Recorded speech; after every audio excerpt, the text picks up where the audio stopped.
Panen melimpah, harga embal mentah di Pasar Langgur, Maluku Tenggara anjlok menyentuh Rp70.000. Sejumlah pedagang di Pasar Langgur, Kabupaten Maluku Tenggara resah harga embal mentah anjlok. Terkini embal mentah utuh dibanderol Rp70.000 hingga Rp80.000. Tentunya berbeda jauh dengan harga sebelumnya yakni Rp150.000. Tanta Mercy, salah satu pedagang embal di Pasar Langgur, mengaku kurang lebih 1 pekan harga anjlok. Menurutnya ini jelas merugikan petani mengingat proses tanam hingga panen tidaklah mudah. Jika dihargai dengan harga terlalu murah tidak akan menutup ongkos produksi.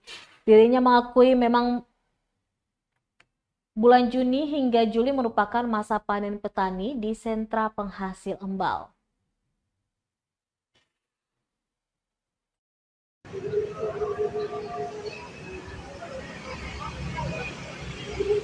Download Tribun X sekarang, menghadirkan lokal menjadi Indonesia.